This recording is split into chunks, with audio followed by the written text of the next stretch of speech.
The following is a production of DallasCowboys.com and the Dallas Cowboys Football Club. How about them Cowboys? Go Cowboys! This is Girls Talk, Boys Talk, presented by Jigsaw Dating, preferred dating partner of the Dallas Cowboys, and broadcasting live from Dallas Cowboys World Headquarters at the Star. Now, your hosts, Jess Navarez, Aisha Morrison, Kelsey Charles, and Jane Slater. Hello, everyone. Welcome to another episode of Girls Talk, Boys Talk.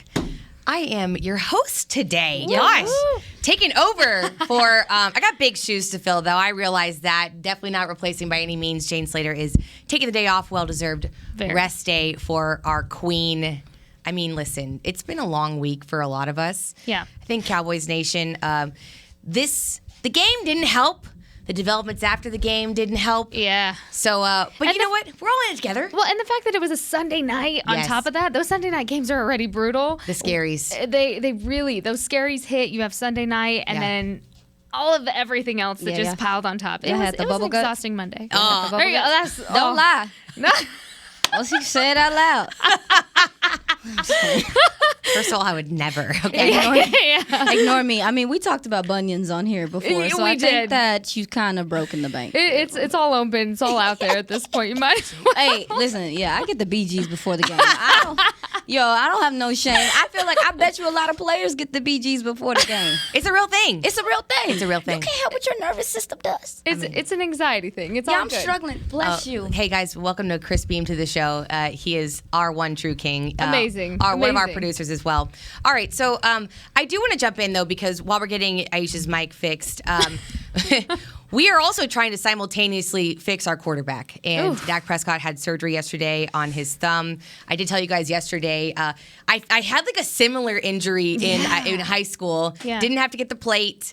And again, I wanted to preface what I was telling you guys yesterday and how it took like almost 8 weeks for me. Mm-hmm. Listen, I am not a professional athlete. Tracking. I was not dealing with a professional training staff who can get me upright in like a shortened amount of time. So I want to make sure we all are aware of that. Yeah. Take my analysis in that regard with my experience with a grain of salt. But someone who did have some thoughts that I thought were pretty interesting, nevertheless, were Jerry Jones. And so we're going to pop over to that quote real quick. He had his weekly appearance on 105.3 The Fan, and we're going to hear what he had to say right now.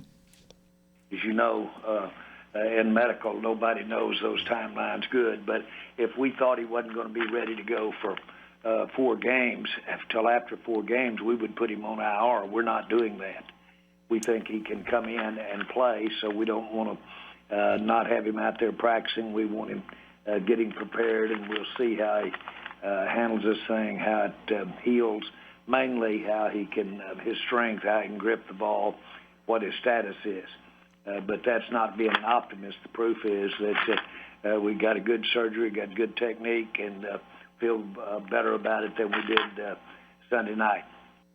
So the main takeaway from that, the shocking takeaway from that, I think, is the 4-week timetable. You can call it shocking. I personally was surprised to hear that. Yeah. Does it feel like this team might be pushing him to get on the field sooner rather than later? I mean, what were your thoughts on hearing that 4-week estimate? That would put him at the Rams game, okay? So he had the surgery yesterday, went to a specialist. We all know that's kind of the drill. Yeah. But I think the early projections were 6 to 8 weeks, and now they're saying 4.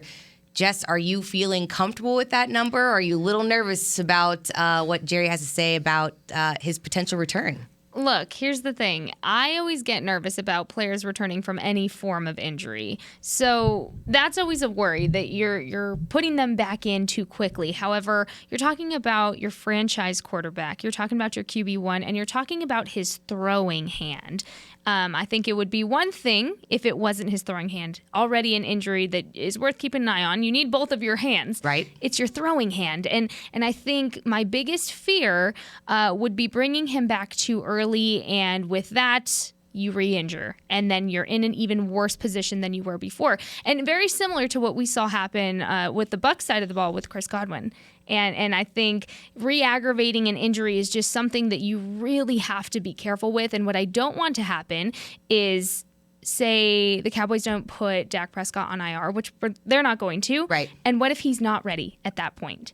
then what? So it's kind of, I think, pushing him to come back a little too early. I'm not a doctor, though, so I'm not a surgeon. Right. I didn't see what he was working with. But to me, it seems a little premature to really just, to be honest, make Dak the scapegoat for saving the season if it's in a hole at that point, because if the Cowboys aren't winning, and there's so many factors that go into it, right? Is if the Cowboys aren't winning at that point, then yeah, they're going to be in more of a rush to bring him back. Sure. If they are, though, then you kind of have the leeway to say, okay, well, we're winning, we're in a good position. I think it's too premature to make that decision right now. Well, yeah, I'll second that. Hearing the news, I was like, okay, because, like you were saying, Kelsey, about your personal story, I asked a couple of my friends that have played the game and have had similar injuries. It depends on the player. It also depends on how it breaks. If it's a clean break, it depends on if there's any ligaments broken. So I still want to hear a little bit more information as to why they came to that conclusion. Right.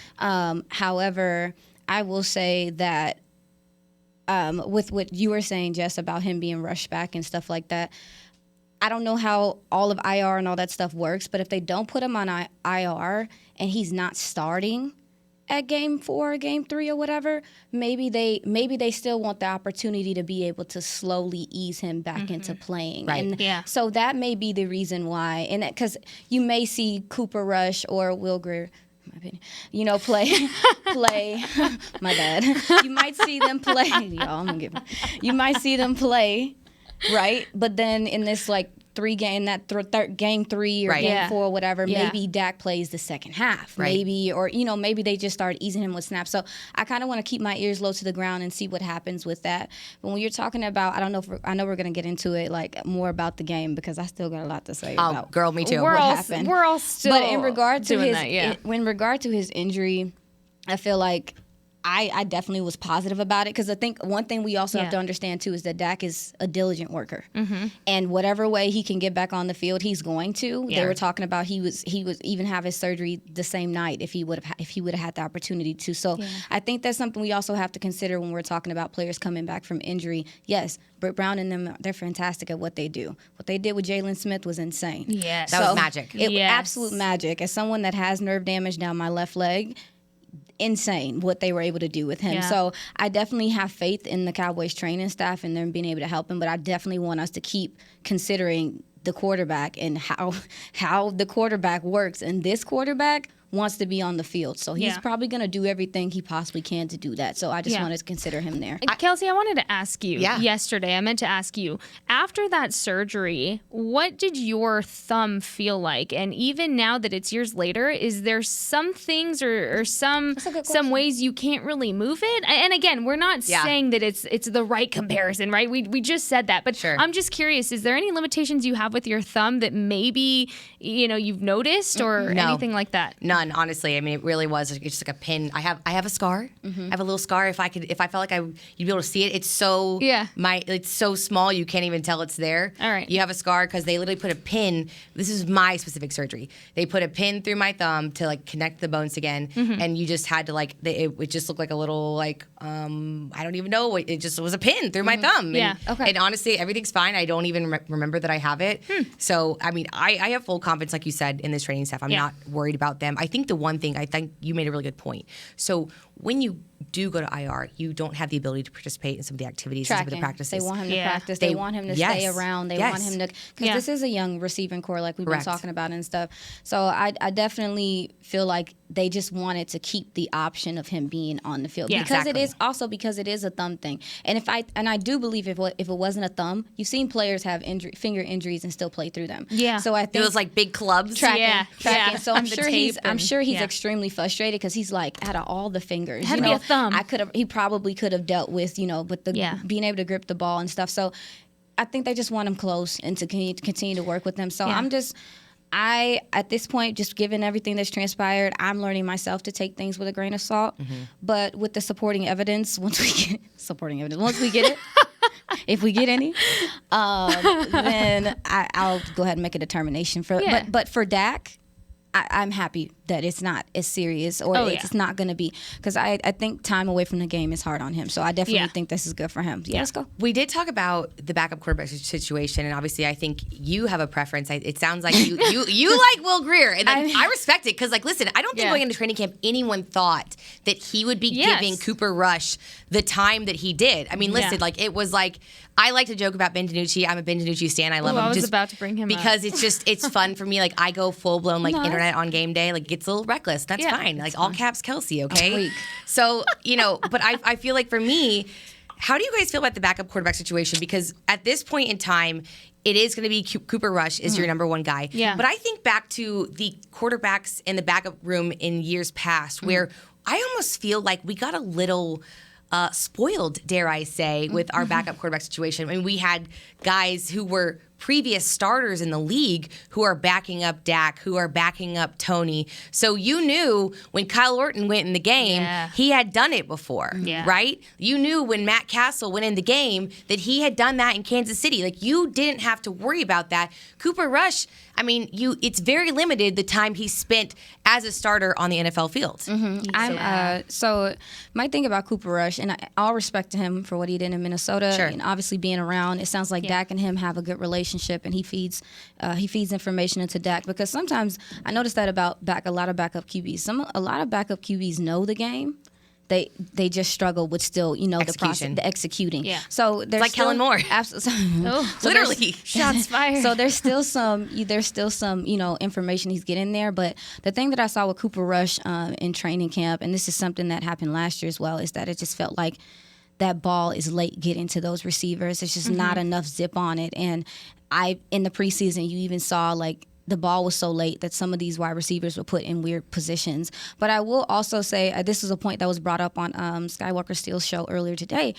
Hey, there is something to be said about the fact that Cooper Rush and Will Grier have gotten numerous snaps in practice with those gentlemen, the Houstons, the Jalen Tolbers, who I hope we talk about today.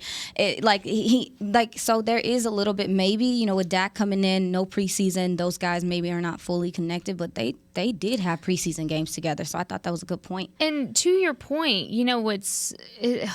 I really wish it wasn't a form of foreshadowing.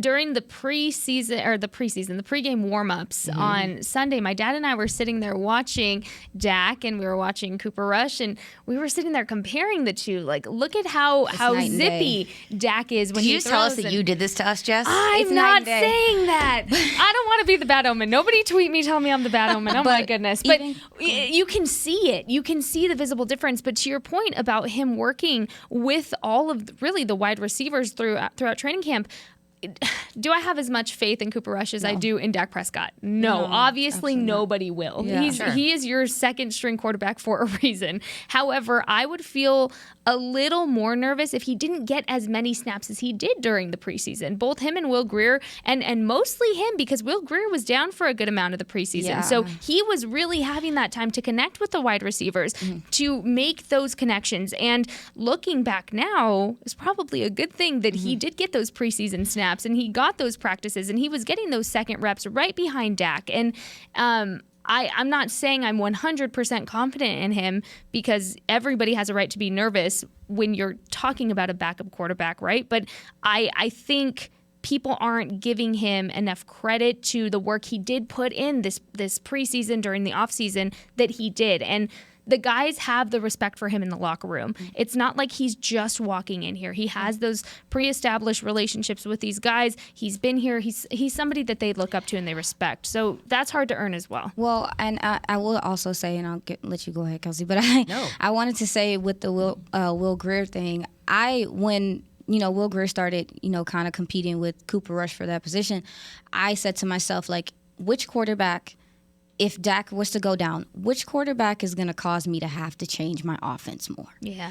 And right now, even more especially, that to me is Cooper Rush, because of the lack of mobility. I don't know sounds like the Cowboys want Cooper Rush under center. I will say that Jerry did say, when he was doing his interview earlier, he mentioned Will Grier's name. He did. He mentioned the competition. He mentioned what they saw, and we know how those interviews go sometime, but I did take some good information from there, and I felt like I was just even happy he mentioned his name. Yeah. Because, I mean, you haven't even been hearing his name in this conversation since Dak went down. It was Cooper Rush automatically. Yeah. So I was very happy to hear even the idea of Will Greer's name being thrown out there because we haven't gotten to see him. And I don't know. I just think he gives this offense a better chance to keep moving the ball, to move the ball at this point. No. Absolutely. Anything we'll get to to move that. the ball. Literally. We'll get to that. Well, we are going to talk about more of how this team is reacting to the situation at hand after the break. We've got some interesting thoughts and some developments that these players have been showcasing post-game. That and more coming up next. Todd thought it would be secure to jog in the cheetah savanna. Todd believed the big cat repellent he bought online was reliable. And now, Todd is trying to be faster than this cheetah that can run 80 miles per hour. But the good news is, Todd has AT&T 5G that is fast, reliable, and secure. And he learned the best thing to do is stop running and toss her the backpack with the beef stew. AT&T 5G. Fast, reliable, secure. It's not complicated. 5G requires compatible plan and device. 5G may not be available in your area. See att.com/5G for you for details. What do you call a group of grown men and women with their faces painted silver and blue who get together every week to share a 3-hour-long ritual of jumping, singing, and toasting Miller Lite in 10-gallon hats while yelling, "How about them Cowboys?"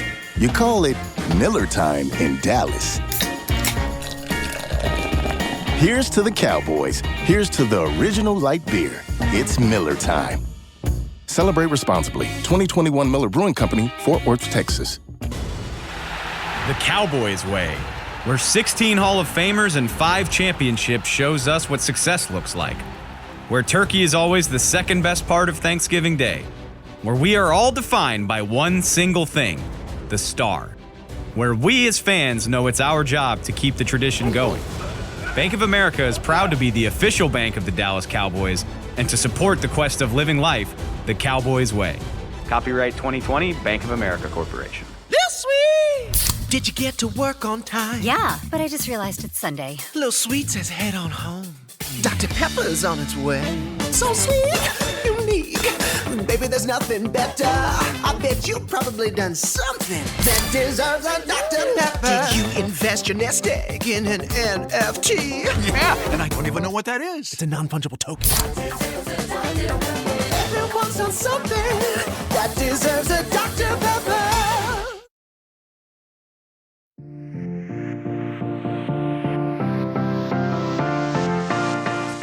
Welcome back to another segment of Girls Talk, Boys Talk, brought to you by Jigsaw Dating, the preferred dating app of the Dallas Cowboys. We were just talking before we get back into it about how, I'm pretty sure we're talking about our dating lives and how I think if you're not a Cowboys fan, I don't think it's going to work.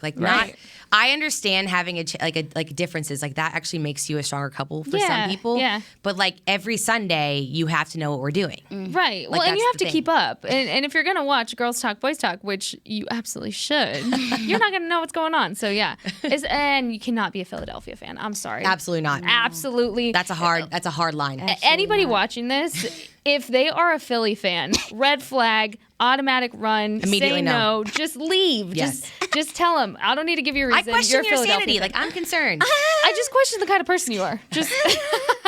But yeah, moving on. All right. So that would be our response if you came to us as a non-Cowboys fan trying to hang out with us for the long term.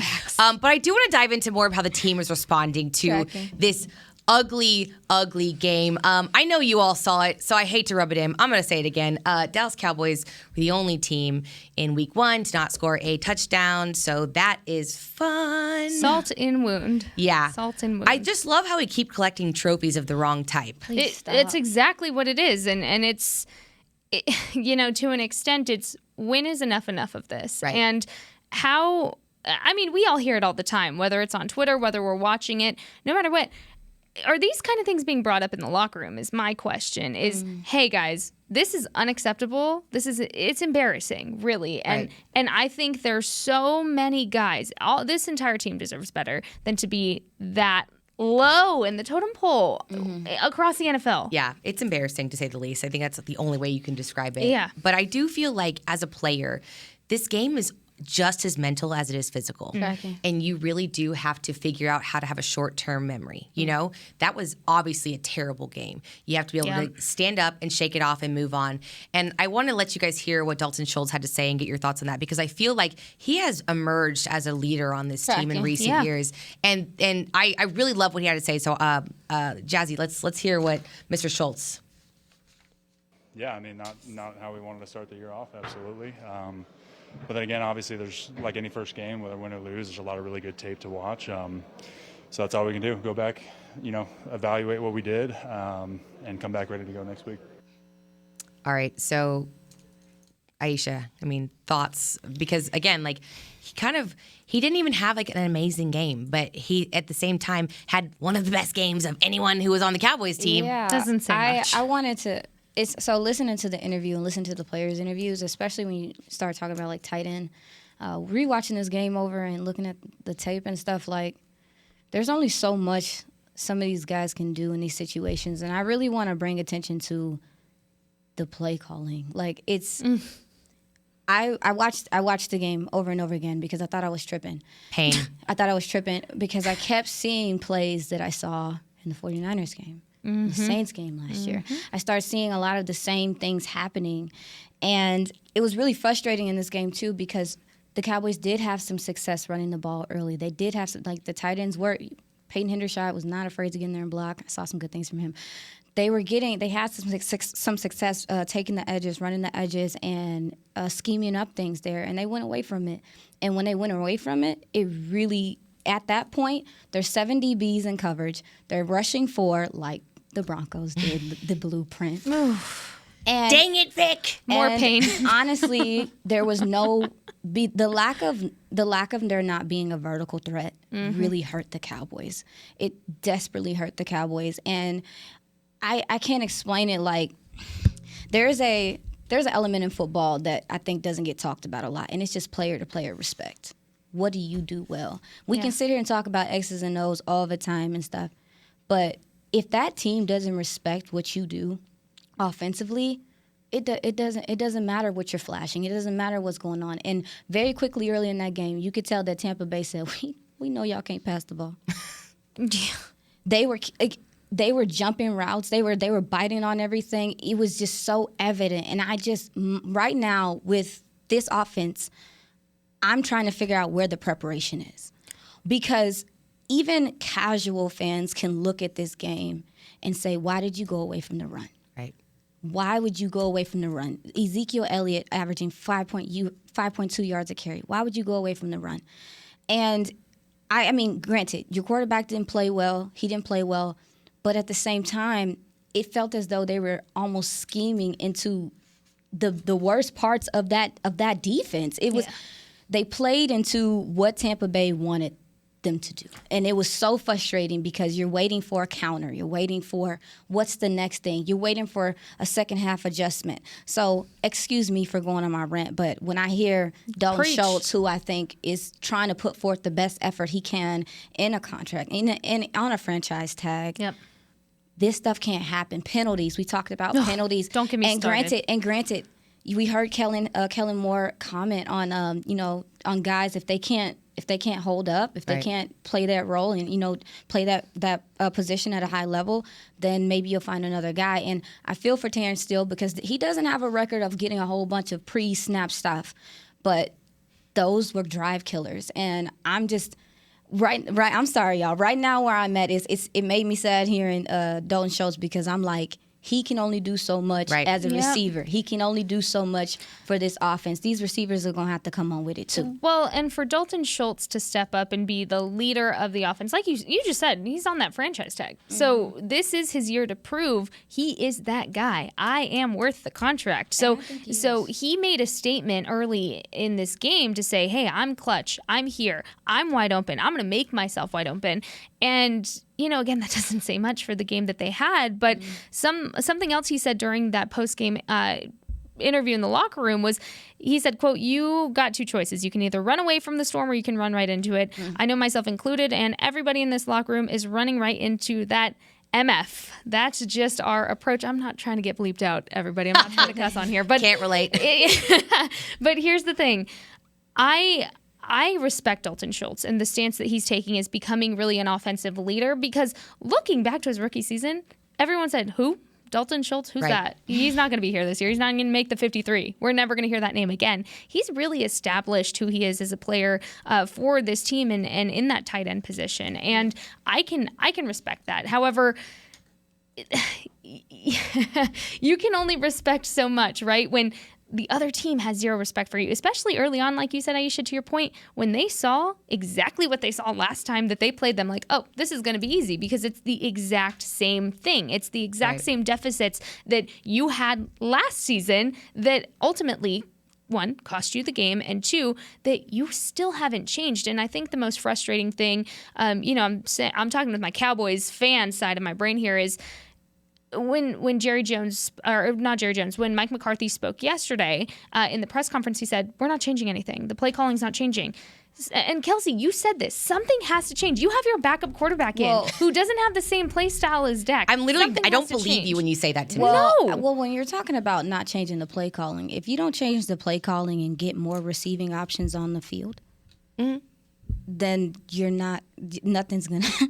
Literally, there were so many plays when you look at the tape that there were only 3 receiving options at the end of and I think, and this could be me, they were sending the tight ends in to help, out with the tackles. I think that they overhelped a little bit too much with Tyler Smith. And I understand, wanting to help, but there were quite a few instances where he had his guy. He was fine. Yeah. But when you bring that tight end in there to chip, they're not running a route. Right. They're not running a route. That takes away one other offensive threat. Yeah, they're not an option. And one of the biggest problems in this game Sunday, was that there were far more defensive players on the field and not enough receiving options. And that's scheme. Yep. That's scheme. That's preparation. And there was never an adjustment for that. I'm sorry, I'm fussing again. No, but I just want to dive underneath the surface a little bit with that too, because you're talking about how you have a tight end there, and everyone, us included, especially. I'll take credit for that. I'm worried about putting a rookie tackle out there at the left tackle position. Yeah. So to me, it feels like mentally they're trying to be like, "Hey, man, we got you. Yeah, we got you." But in doing that, you're compromising so many other things. You are. And I also feel like, too, are you, as a coordinator, betraying the trust of your team? We talk so much about culture and how people were bought into Mike McCarthy and all of that. But then on the coordinator level, do your players trust you to ultimately scheme up the plays to get the job done? If you look at, I'm not going. Yep. No, I want to hear. I want you to air it out, because here's this tape was brutal. This tape was brutal. Let us have it. The tape was brutal. It was brutal because guys weren't finishing routes. Guys looked like they had checked out a certain place. Guys knew the ball wasn't going to them, so they didn't. It was a couple of times. I don't know if that did it go full Jalen Smith though, when he would stop. I don't know if it has you guys anything. Are on a new level today. I don't know if it has anything. Well, the new level is having to watch that film over again. Girl, it was very hard for me. I am emotionally drained. Yeah. You play action 5 times. 5 times when you are averaging 5.2 yards a carry. You have a young receiving core. You have to do things. Listen, if you're not going to scheme ways for this receiver core to get open, you're either going to have to go at people early vertically and just at least at the threats there, have some success there, or you need to run the ball and make them. Well, here's the thing. Here's the thing. All of this sounds like something that we've heard from so many people. Mike McCarthy, Kellen Moore, Jerry Jones, called fundamentals. What is going on?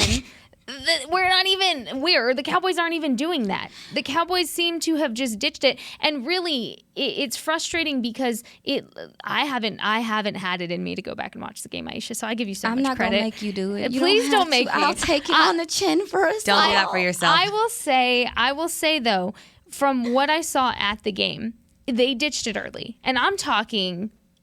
End of first quarter, you knew what route we were going down. Whether you wanted to be in denial or not, you knew the Cowboys were not going to look good. There was hope at halftime. Hey, can we readjust? Can the Cowboys come out? Can they readjust? Can they do all the things they need to do? And then you see them again, the first possession of the third quarter, the same thing. When do we go back to the fundamental of football and saying, finish your routes, at least, at the very least, do the bare minimum. And I think that's so frustrating. And to your point, another thing, you can only do so much when you have those momentum killers. And I'm gonna bring this up every day until we really don't see any more penalties coming from the Cowboys. The number 127, everybody, why is that significant? The amount of penalties the Cowboys had last year and the amount of penalties that killed the momentum during this game and possibly gave the Cowboys more of one step forward, 20 steps back, literally, because you are putting yourself in a worse position when you are struggling to make the first down every single time. Yeah, and you can't get in down and distance with no vertical threat right now. Yeah. And I'm not saying CD Lamb is not a vertical threat. Don't get it twisted. I think that he has the capability. But he can't do it all. But tracking that. Yeah. Tracking that. And so another thing, the Cowboys went to. Oh, so you just want to fight? This fly wants to get in on the action. Fly's saying, "Hey, I have some things to air out Mr. today." Mr. Fly too. is heated along with us. But no, I definitely felt like there was no rhythm. There was never, and Dak needs a rhythm. I really expected for them to have the same approach as a Tampa Bay. That hey, offensive line got some young guys on here. We're going to try to get the ball out, have some quick intermediate routes, and be successful there. And it was just. Nothing seemed like it was intentional. It was just like, oh, this is there. This is there. And it's just, I can't explain it. It was too much slow, progressive, developing plays for receivers, especially like a Dennis Houston who struggled to get off the line of scrimmage in the bump and run. Right. That's not it. That's not it. We talked about Dennis Houston yesterday, and I can see Dak wants him to be a clutch receiver. I can see that. Dak was trying to get the ball to him, and whether it was a target issue or he wasn't open issue, whether it was both, whatever the case was, I just don't feel like these guys were set up for success in this game. And they weren't set up for success early on when the play calling didn't change. Kellen Moore starts off with these fancy play calls in the first quarter, first drive. And I'm like, okay, I see you, I think, but are we going to continue to do this? Like, I don't know if I like this or not, but at least we're doing something different, ? Let's see what happens. And then by the end of the first quarter, we're back to the same thing that we saw end the Cowboys season with the 49ers game. The exact same play calling or lack of that just doesn't work. And again, it's a scheme thing. The scheme is not working for the offense. And you even go back to some of those post-game pressers or media interviews in the locker room, and really you go back. D-Law is saying, hey, the defense did a great job, right? Absolutely. So he's saying their job is to create turnovers, give the offense more opportunity to score, and if they have to score, they have to do it. Y'all were doing that. I mean, that's what you were doing. The offense just has to finish the delivery there. He said, now it's his job to get the soldiers in line and handle their jobs. Zeke mentioned to clean up the protection, clean up the penalties. Gee, I wonder why he mentioned that. Because guess who else did? Tyler Smith, that, the flags created missed opportunities. And then Dalton Schultz talked about his running into the storm, but also mentioning too many penalties, and they were beating themselves throughout the game, not playing easy fundamental football. And then, you just keep hearing the same things over and over from all these guys. And I actually want to break that down here in a minute, because I think all of us are in a position where we're just kind of beside ourselves. We're like, how did we go through last season and quite literally come out of that worse? Yeah. And how did we expect to be better based off of a lack of action, a lack of discipline, whatever you want to call it. So I do this thing in work where we kind of do like a debrief. We summit at the end of an event of some sort, and we do key learnings. So we're going to talk about key learnings coming up next that this team absolutely has to take away from that dumpster fire of a game. I don't ever want to watch that film ever again. I don't think I can't even imagine that you did that. I could never. And just break it down for these guys and like, here's what you need to do to make sure to keep this team afloat for when Dak gets back. That's coming up next. Did you get to work on time? Yeah, but I just realized it's Sunday. Little Sweet says head on home. Dr. Pepper's on its way. So sweet, unique. Baby, there's nothing better. I bet you probably done something that deserves a Dr. Pepper. Did you invest your nest egg in an NFT? Yeah, and I don't even know what that is. It's a non-fungible token. Everyone's done something that deserves a Dr. Pepper. Todd thought it would be secure to jog in the cheetah savanna. Todd believed the big cat repellent he bought online was reliable. And now, Todd is trying to be faster than this cheetah that can run 80 miles per hour. But the good news is, Todd has AT&T 5G that is fast, reliable, and secure. And he learned the best thing to do is stop running and toss her the backpack with the beef stew. AT&T 5G. Fast, reliable, secure. It's not complicated. 5G requires compatible plan and device. 5G may not be available in your area. See att.com/5G for you for details. Brace yourself for an existential question. Has your butt been having enough fun lately? Have you been treating it well? Has it been going places? If not, then it's about time you start using SeatGeek. SeatGeek is the best way to get your butt tickets to live events. Just ask the thousands of other butts who have rated it the #1 ticketing app. So what are you waiting for? Download the app now or visit SeatGeek.com to get tickets to sports, concerts, and live events and make your butt happy. SeatGeek. Get your seat in a seat. What do you call a group of grown men and women with their faces painted silver and blue who get together every week to share a 3-hour-long ritual of jumping, sinking, and toasting Miller Lite and 10-gallon hats while yelling, "How about them Cowboys?" You call it Miller Time in Dallas. Here's to the Cowboys. Here's to the original light beer. It's Miller Time. Celebrate responsibly. 2021 Miller Brewing Company, Fort Worth, Texas.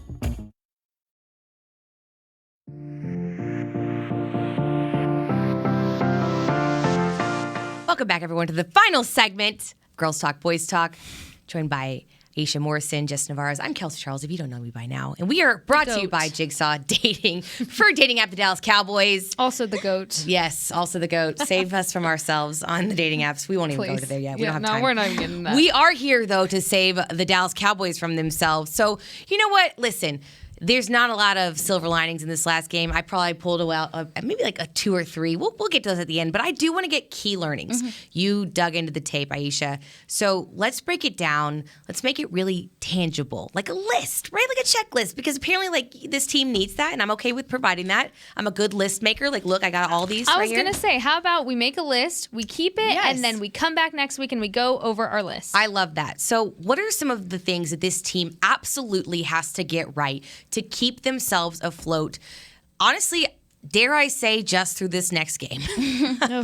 One day at a time. Yeah. I would think we talked about the penalties, but don't get me started. We talked about again, the penalties, please. but just run the ball. I think it's difficult for teams to like stick with because it does drain the clock. There is anxiety involved in just having trust in running the ball.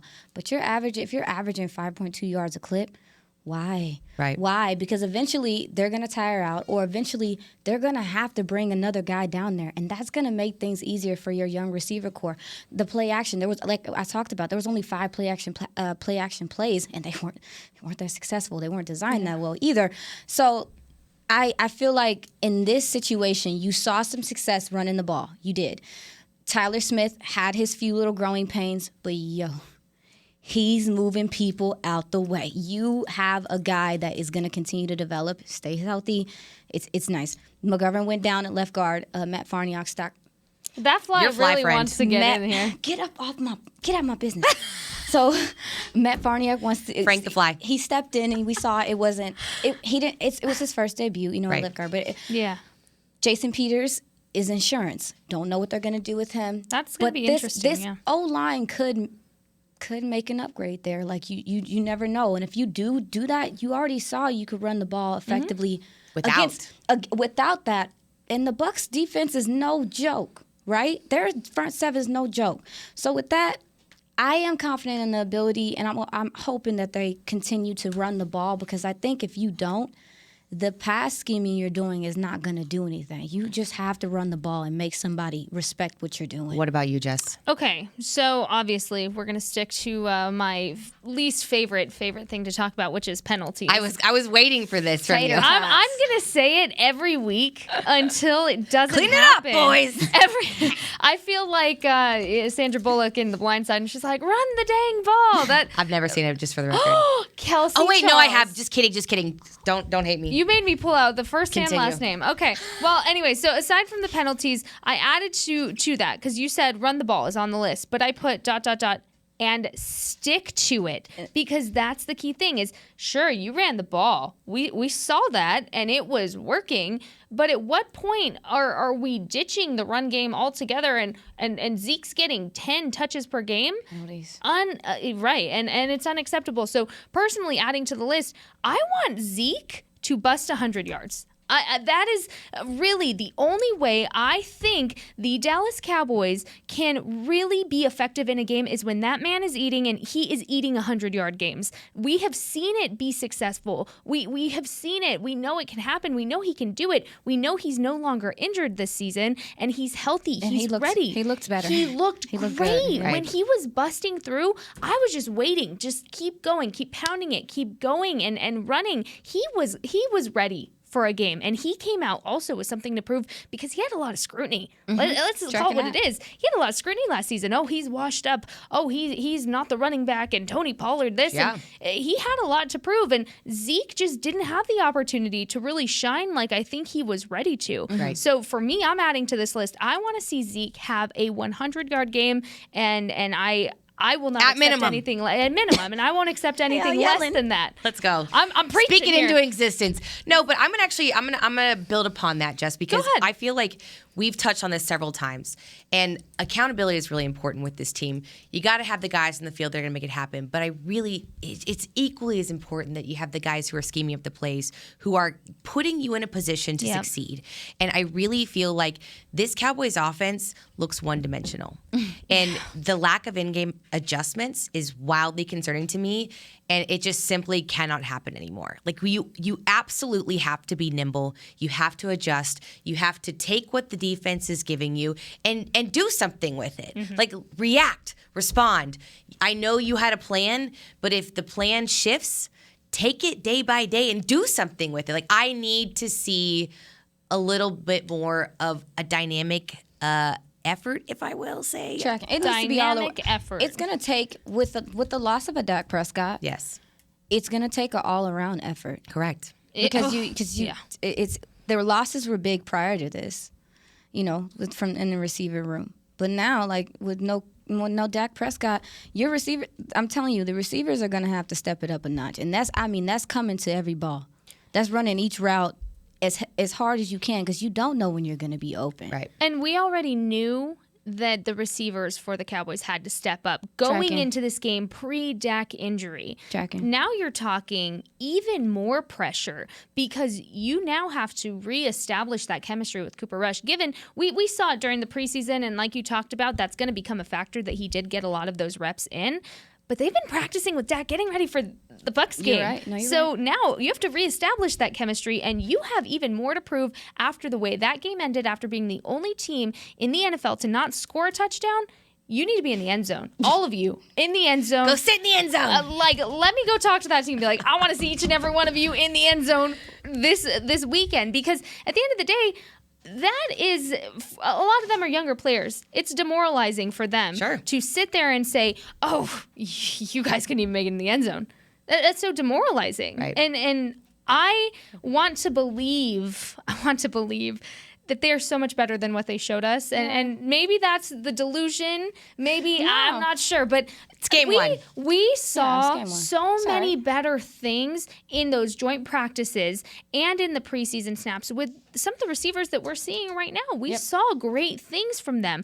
I just, again, to your point, it's the first game. Yeah, it's the first game. The sky's not falling. It's not. It's okay, everybody. We can breathe. We can be upset, but the sky's not falling. And so, really, to your point, though, I agree. I think a dynamic effort all around is much needed. Let's go, Kellen. All right, guys. Well, we are out of time. So those are some of our key learnings for the day. I'm going to end it on a high note, though, because you know what? I just feel like little victories is how we like to play, especially in times like these. So our dear friend John Machado, who's just on the Beat Writer podcast before us, tweeted this little snippet out. So just ending on this high note, Micah Parsons was explosive as a pass rusher in week 1.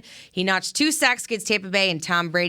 Along with the sacks, Parsons led the team with 2 quarterback pressures and led the league in pass rush win rate, according to NFL's Next Gen Stats at 60%. So way to go, Micah. Guys, thanks for joining us. We do appreciate it. Jane Slater is back in the saddle tomorrow. Come out, hang out with us, same time, same place for Aisha Morrison, Jess Navarro's, Kelsey Charles. This has been another episode of Girls Talk, Boys Talk. We'll see you guys tomorrow. This has been a production of DallasCowboys.com and the Dallas Cowboys Football Club. How about this, Cowboys? Yeah!